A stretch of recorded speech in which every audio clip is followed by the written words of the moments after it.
Welcome buddies to my YouTube channel unique class chemistry physics class 12 chapter number 4 moving charge magnetism chapter को हम continue कर रहे थे। आज पार्ट नंबर 9 लेक्चर में हम करेंगे मूविंग कॉइल गैल्वेनोमीटर। अब गैल्वेनोमीटर का प्रोसेस तो हमें पता है। गैल्वेनोमीटर किस लिए यूज़ होता है? गैल्वेनोमीटर यूज़ होता है करंट को मेजर करने के लिए। अब एमीटर किस लिए यूज़ होता है? जैसे कि हमने पहले पढ़ा हुआ है कि पोटेंशियोमीटर और वोल्ट मीटर दोनों एक ही चीज़ वोल्टेज नापते हैं, लेकिन वो दोनों अलग अलग यूज़ होते हैं क्योंकि पोटेंशियोमीटर काफ़ी ज़्यादा बड़े शेप एंड साइज़ का होता है, उसको हम हर जगह नहीं ले जा सकते। लेकिन वोल्ट मीटर जो है वो काफ़ी छोटे साइज़ में आता है और उसको हम कहीं भी ले जा सकते हैं। ऐसे ही एमीटर और गैल्वेनोमीटर में यही डिफरेंस है कि हम एमीटर से बहुत ज़्यादा करंट नाप सकते हैं, लेकिन गैल्वेनोमीटर की जो सेंसिटिविटी होती है वो काफ़ी कम होती है, इसलिए हम उसे कम करंट नाप सकते हैं। सो हम आगे देखेंगे कि हमने गैल्वेनोमीटर को एमीटर में कैसे चेंज करना है, लेकिन पहले गैल्वेनोमीटर को कवर कर लेते हैं। सो गैल्वेनोमीटर का प्रिंसिपल यहाँ पर है कॉइल। यहाँ पर एक सॉफ्ट आयरन सिलेंडर है हमारे पास बीच में, उसके अराउंड हमने एक कॉइल बांध दी है, कॉपरी वायर है उसको वाउंड कर दिया है, नॉन आयरन फ्रेम है हमारे पास उसके अराउंड। अब जो वायर है उसके एंड टर्न्स है और वो फ्री टू रोटेट है अबाउट अ फिक्स एक्सिस। बीच में से हमने उसको पाइवट कर दिया यानी कि उसको बिल्कुल फिक्स कर दिया है और उसके अराउंड वो रोटेट हो सकती है। अब हमारे पास सिलेंडर का आयरन लेने का एक मेथड इसलिए भी है क्योंकि अगर हम किसी और शेप का लें तो वो जो मैग्नेटिक फील्ड लाइंस है वो रेडियल ना जाकर वो हो जाएंगी, हमें चाहिए इसलिए रेडियल। सो रेडियल ना जाकर उसमें दूसरी तरीके से जाएंगी, इसलिए हम जो है सिलेंड्रिकल ही प्रेफर करेंगे गैल्वेनोमीटर में। अब जो करंट अगर फ्लो करवाते हैं हम यहाँ से, करंट हम अगर फ्लो करवाएं इसमें, तो करंट फ्लो करवाने पे एक टॉर्क डेवलप होगा और टॉर्क डेवलप होगा तो उससे सर्कुलर मोशन आएगा। अब सर्कुलर मोशन को काउंटर करने के लिए हम इसके बॉटम में, ये तो टॉप व्यू दिख रहा है, इसके बॉटम में हम हेयर लाइक स्प्रिंग्स लगाएंगे, जैसे कि पेन्स में जो होती है हेयर लाइक स्प्रिंग, उस वही स्प्रिंग इसमें जो है गैल्वेनोमीटर में लगी है। वो टॉर्क को थोड़ा थोड़ा काउंटर करते रहेगी और जब फाइनल हो जाएगा तब उसमें काफ़ी सारा रिस्टोरिंग फोर्स डेवलप हो जाएगा। सो अब देखते हैं इसमें क्या क्या लगा हुआ है। तो यहाँ पर हमारे पास नॉर्थ और साउथ मैग्नेट है, बीच में ये सिलेंड्रिकल सॉफ्ट आयरन है और ये जो कॉइल है ये कॉपर कॉइल बनी हुई है, बीच में से पाइवेटेड है। ये पॉइंटर है जिसके वजह से हमारे पास करंट की जो है वो मैग्नीट्यूड यहाँ पर आ जाएगा और ये यहाँ पर मैग्नीट्यूड जितना होगा उतना यहाँ पर शो कर देगा। सो now let's look at the working of the galvanometer. Galvanometer कैसे वर्क करेगा। सो यहाँ पर रेडियल का मीनिंग ये है कि किसी भी एंगल पर जैसे मैग्नेटिक फील्ड लाइन निकल रही हैं उसमें जो काफ़ी सारी नॉर्थ से साउथ मैग्नेटिक फील्ड निकल रही हैं उसमें से कोई एक मैग्नेटिक फील्ड लाइन जो होगी वो 90 डिग्री यानी कि परपेंडिकुलर यानी कि normal to the cylindrical soft iron के होगी। इसी वजह से हम जो है ये सर्कुलर सिलेंडर ले रहे हैं, इसलिए कि कोई भी मैग्नेटिक फील्ड लाइन इसकी 90 डिग्री होनी चाहिए। सो प्रिंसिपल के आगे हम वर्किंग देख लेते हैं गैल्वेनोमीटर की। As we already studied that previous lecture, torque जो लगेगा वो लगेगा NIA vector into B vector, जिसको हम अगर स्केलर फॉर्म में लाएँ तो that is NIA B sine theta. अब हमने सर्कुलर इसलिए लिया है ताकि साइन 90 हो सके और साइन 90 वो हो जाएगा थीटा जो हो जाएगा, अगर 90 है तो साइन 90 हो जाएगा 1। तो हमारे पास जो फाइनल टॉर्क जो आएगा वो आएगा NIAB। अब करंट तो हमने पास कर दिया और टॉर्क लगना भी स्टार्ट हो गया। अब टॉर्क क्या एक ही पे लगेगा? नहीं, टॉर्क जो लगेगा वो लगेगा हेयर लाइक स्प्रिंग्स पर भी, लेकिन वो लगेगा अपोजिट डायरेक्शन में क्योंकि वो इस कॉइल की टॉर्क के अपोजिट लग रहा है, इस कॉइल के सर्कुलर मोशन को रोकने के लिए। अब we also notice after passing current that a restoring torque is start generating on a hair like spring.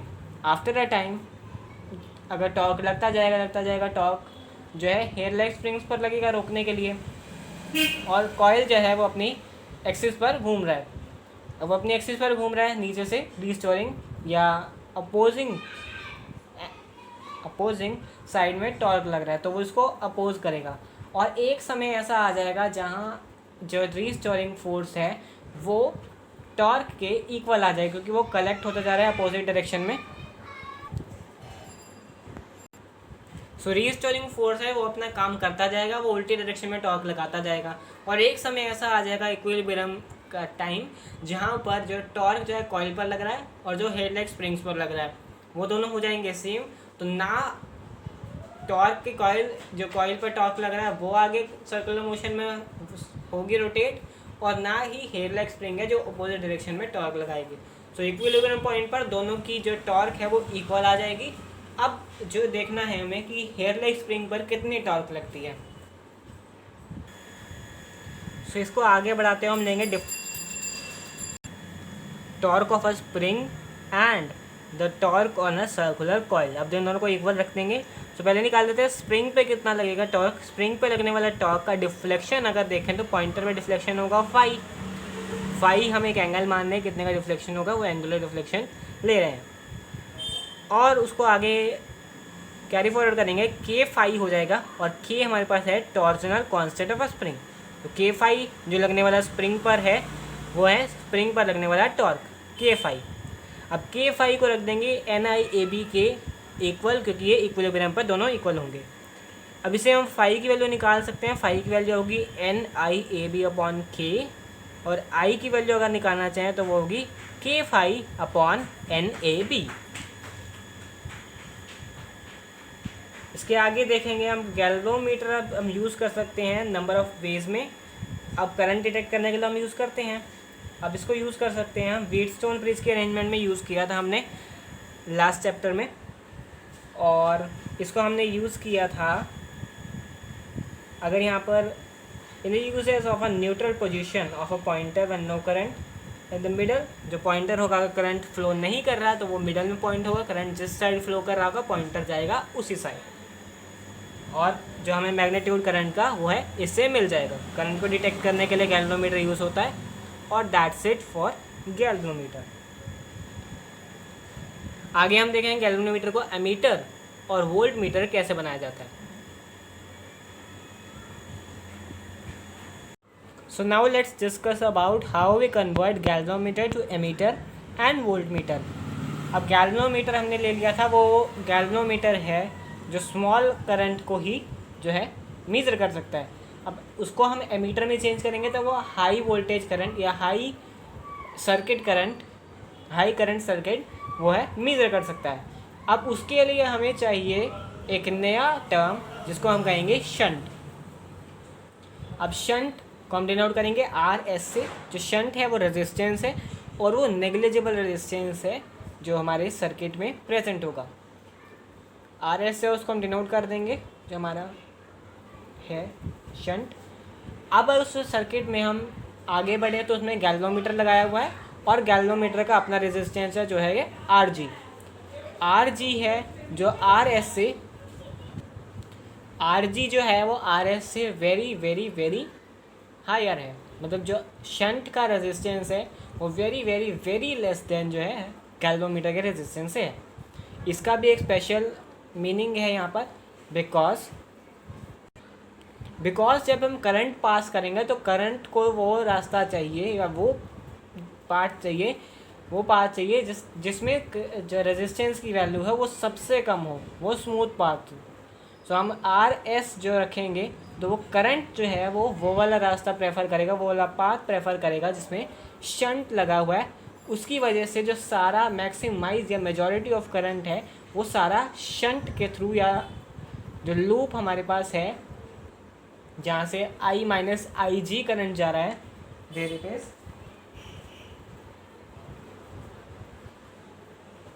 अगर उस लूप को नाम देते तो A-B लूप से सारा करंट मैक्सिमाइज ऑफ करंट जो है फ्लो हो जाएगा, और मेजॉरिटी ऑफ, जैसे अगर एग्जांपल के तौर पे मान लें 100% करंट यहाँ से गया तो 99 यहाँ से गया, सिर्फ 1%, ओनली 1% या 0.1% जो है वो गैल्वेनोमीटर से पास होगा। तो इसकी वजह से क्या होगा, गैल्वेनोमीटर जो है एमीटर में चेंज हो जाएगा।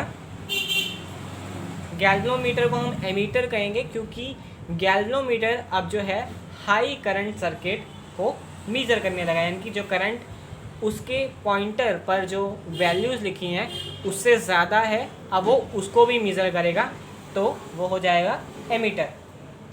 यही हमने लिखा है, because current prefer a path of less resistance, so it is used, जो शंट है वो यूज इसलिए किया जाता है गैल्वेनोमीटर में, ताकि वो हाई करंट सर्किट को मेज़र कर पाए।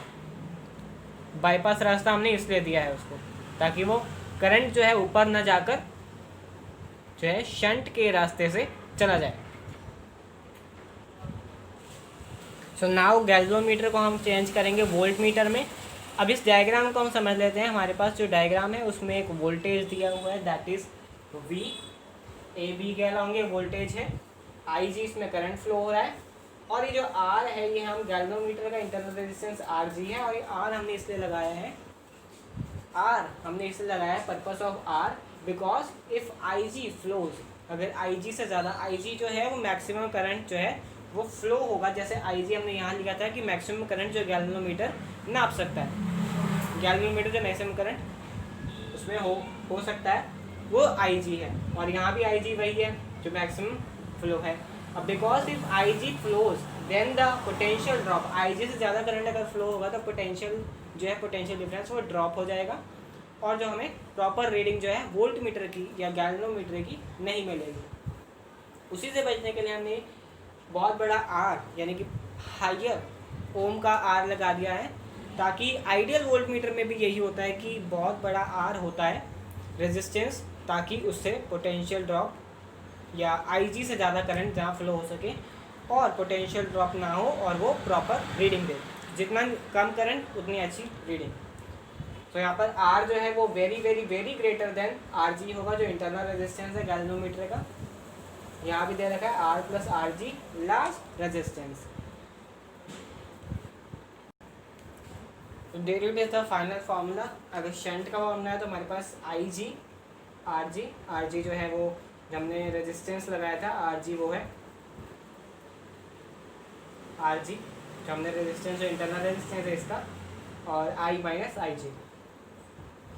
इसमें बात करें तो IG का फॉर्मूला है that is potential difference R plus RG large resistance जो बनेगा, और अगर R का फॉर्मूला निकाले तो हमारे पास that is V upon IG minus RG that is RG। तो दैट्स ऑल फॉर दिस। अभी हम करंट सेंसिटिविटी और वोल्टेज सेंसिटिविटी को आगे कवर करते हैं।